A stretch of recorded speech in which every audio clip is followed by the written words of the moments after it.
El 23 de marzo se celebra el Día Mundial de la Meteorología, por ser la fecha en que se creó la Organización Mundial de la Meteorología en 1950, que se encuentra en Ginebra, Suiza, y forma parte de las Naciones Unidas. El objetivo de esta conmemoración es concientizar a la población mundial sobre la importancia del cuidado del clima y advertir acerca de los efectos que tiene la contaminación del mismo. El adelgazamiento de la capa de ozono ha provocado un calentamiento de la Tierra que podría representar un aumento de la temperatura hasta de 4.5 grados centígrados hacia el año 2100, si no se adoptan las medidas preventivas.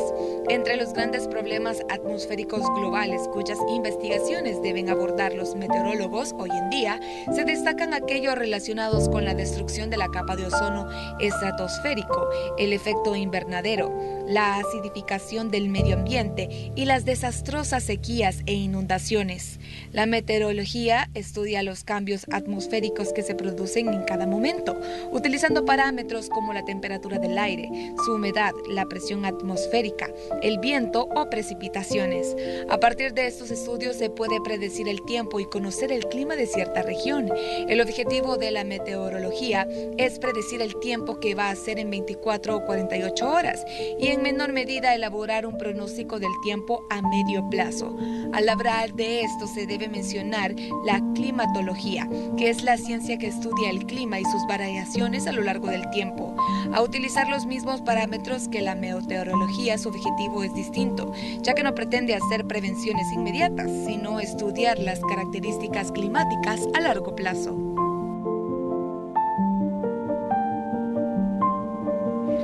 Ya lo vieron, hoy es el día del meteorólogo, así que yo le aplaudo por acá porque está con nosotros David Pichinte, él es meteorólogo, así que feliz día, David, qué gusto que nos esté acompañando en Hola El Salvador. Gracias, igual el gusto es mío.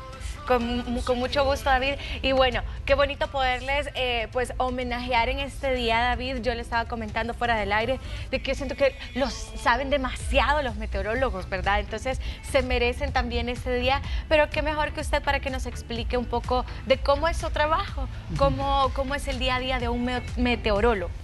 Bueno, nosotros empezamos nuestra jornada analizando las variables atmosféricas, como mencionaba en el video, presión, temperatura, humedad, viento. Hacemos un análisis y luego usamos herramientas como modelos numéricos, simulaciones, para tratar de, por decirlo en palabras sencillas, encajar lo teórico con lo que está pasando.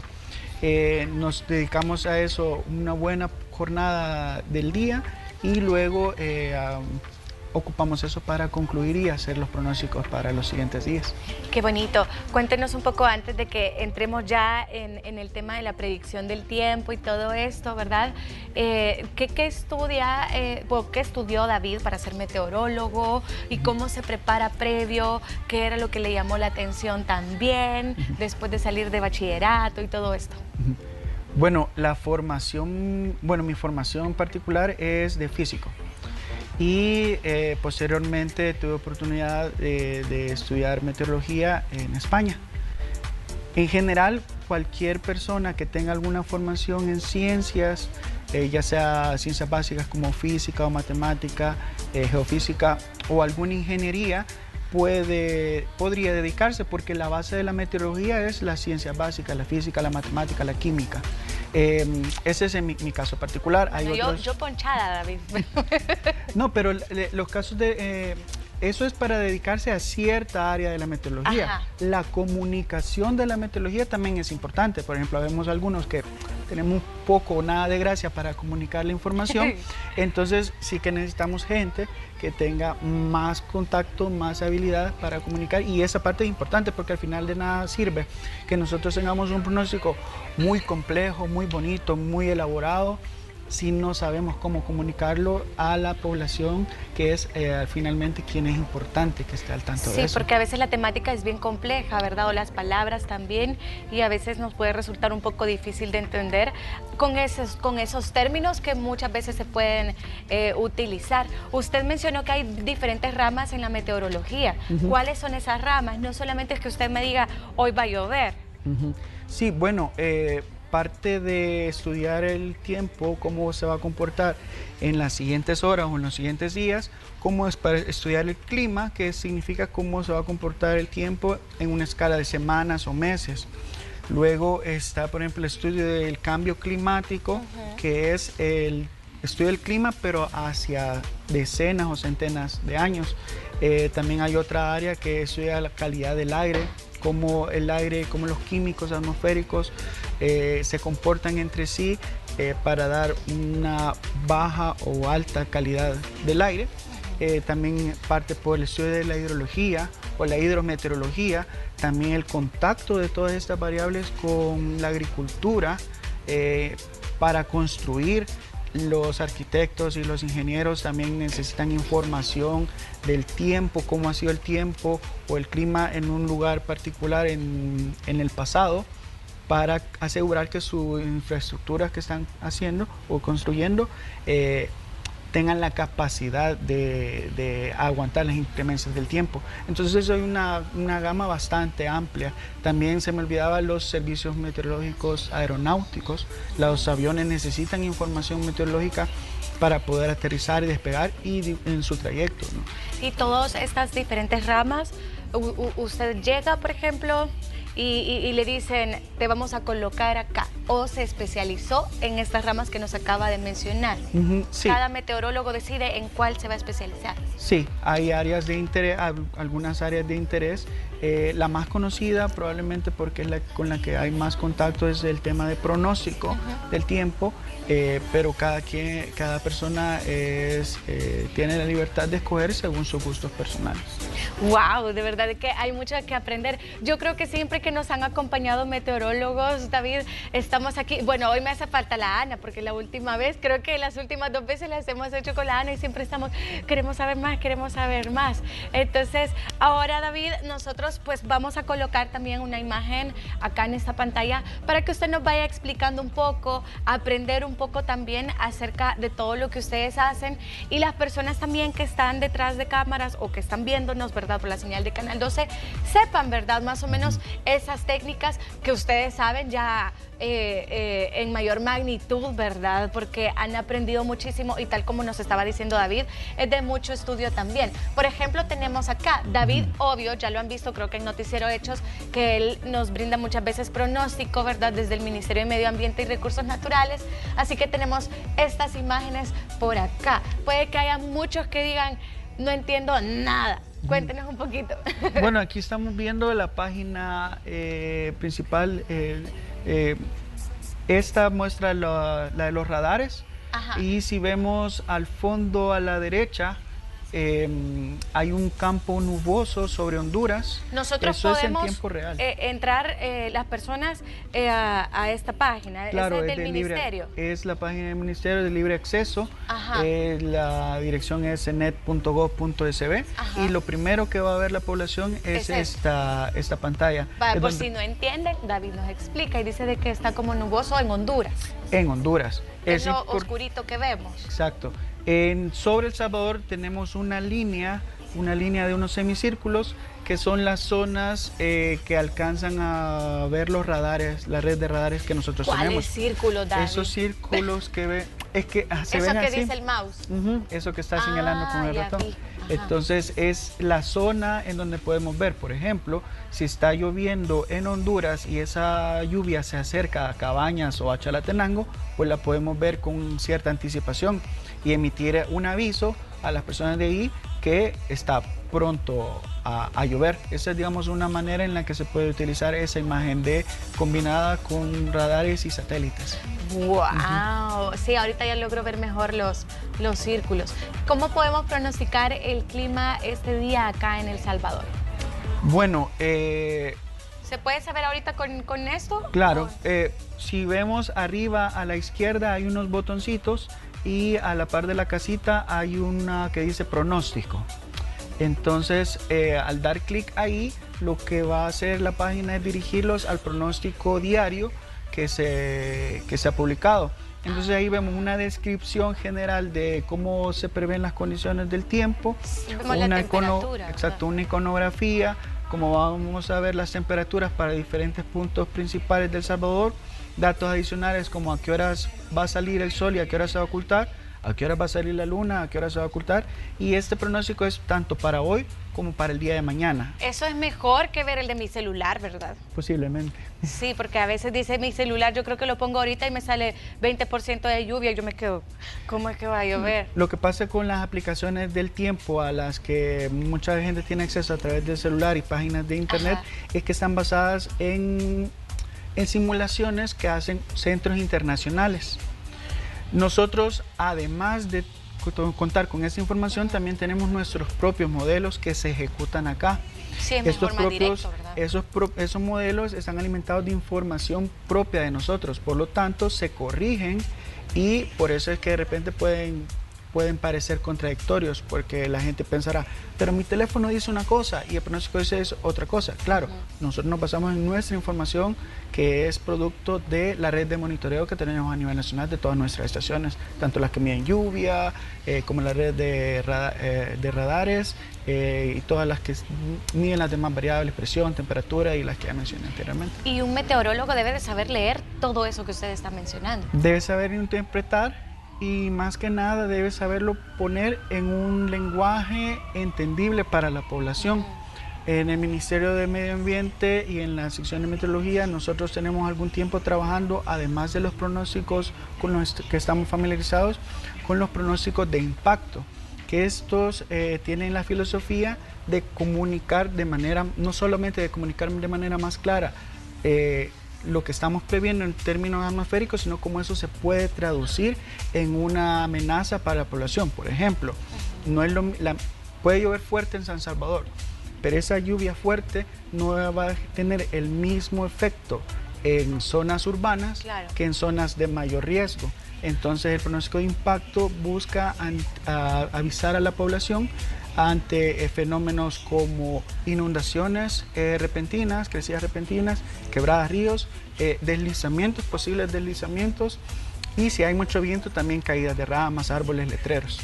Perfecto, de verdad que es todo un mundo, ¿verdad? Y qué bonito poder platicar con alguien que conozca de todo esto. Seguimos hablando sobre el pronóstico, ¿verdad, David? Por ejemplo, cuando tenemos temporales, ¿verdad? Estos se pueden dividir bueno, aquí no hay muchos huracanes ni tornados también, pero sabemos que sí hay bastantes tormentas tropicales y todo esto. ¿Cómo un meteorólogo sabe determinar en cuánto tiempo se acerca a El Salvador o en qué dirección va a ir y qué tan fuerte este va a ser?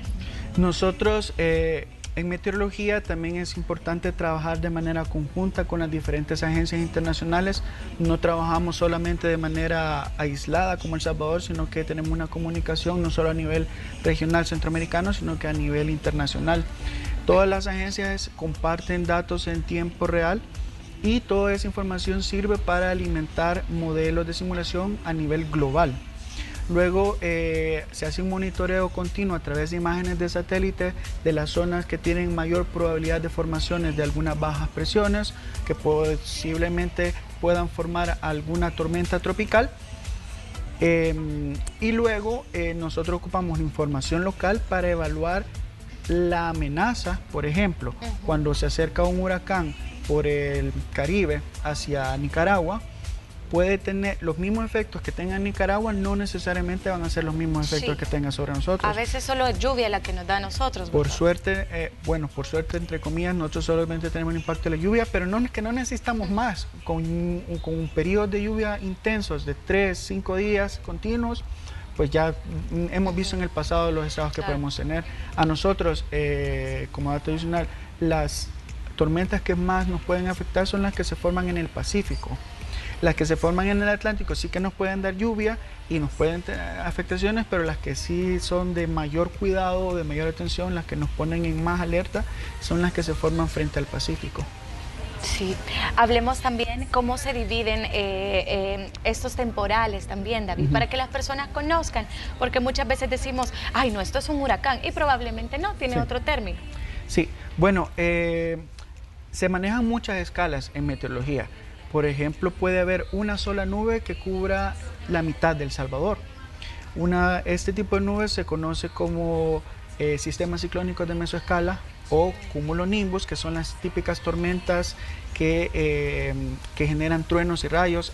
El año pasado se hizo muy viral una tormenta que se formó al norte. Hubo particularmente muchas fotos de esa nubosidad. Cuando esas tormentas se mueven, cuando esas tormentas se desplazan, generan un viento rafagoso que antecede la tormenta. Es lo que la gente dice, tenemos un viento huracanado, pero es un viento de fuerte intensidad, pero de corta duración. Eso es un sistema local que se mide en decenas de kilómetros. Sí. Luego tenemos sistemas que pueden medirse en centenas de kilómetros, como es una baja presión, que es a partir de donde se puede formar una depresión tropical, o una tormenta tropical, o un huracán.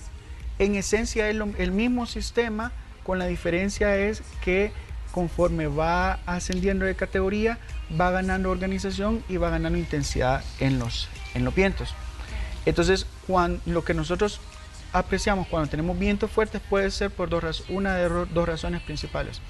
Una tormenta grande que se viene desplazando, o cuando tenemos eventos de vientos norte, que hablamos, por ejemplo, que tenemos un frente frío que se viene acercando al Golfo de México, que esto es más usual entre enero y febrero.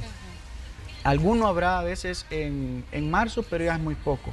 Y luego en la época lluviosa, que va desde mitad de mayo hasta finales de noviembre, que tenemos tormentas que pueden generar esos vientos. Luego tenemos estos sistemas ciclónicos que ya son más grandes, que pueden cubrir fácilmente Centroamérica, que se clasifican en eso que mencionaba anteriormente: baja presión, depresión tropical, tormenta tropical. Cuando es tormenta tropical ya tiene nombre. Y cuando ya asciende a categoría de huracán, pues ya antes se usaba categoría 1, 2, 3, 4 y 5. Ahora solamente se usa categoría baja, es decir, huracán menor, que es el equivalente del de 1 a 3, y huracán mayor, que es el 4 y 5. Y que ya nos habían aclarado que el nombre que le dan no es la persona que lo detecta, ¿verdad? Correcto, sino correcto. Que ustedes ya tienen, según el abecedario, si no me equivoco, correcto, sí. Ya tienen determinado, ¿verdad?, cómo se va a llamar la próxima tormenta tropical o huracán. Sí, hay una lista, ya hay 6 listas, de hecho. Sí, porque las abuelitas nos decían, es que se llama Aida porque Aida lo descubrió, dice. Es que antes, en el Centro Nacional de Huracanes, como no había una manera, pero estamos hablando de hace unos 50 años o más, no había una manera de nombrarlo, entonces alguien le decía, bueno, pongámosle el nombre de la esposa de fulanito o así, ¿no?, para identificarlos. Pero antes de eso, después más bien se formalizó y ya se usa lo que usted mencionó. ¿Y cómo se va a llamar el siguiente si tenemos uno acá? Ahorita no lo recuerdo, pero debe empezar con A.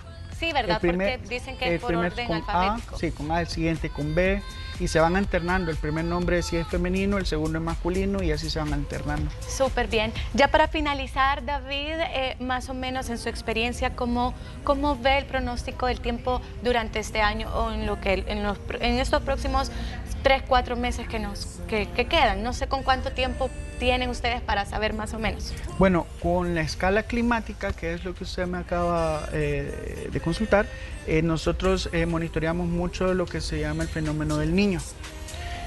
Para los siguientes meses se prevé que tengamos influencia del fenómeno del Niño. En El Salvador particularmente, porque el Niño tiene efectos a escala global, pero en El Salvador lo que podría generar es una reducción en la cantidad de lluvias. Esto significa que podríamos tener un inicio de la época lluviosa menos copioso de lo que estamos acostumbrados. Sin embargo, el monitoreo es constante y a día de hoy, aunque la previsión sea esa, de aquí a un par de semanas evoluciona, cambia.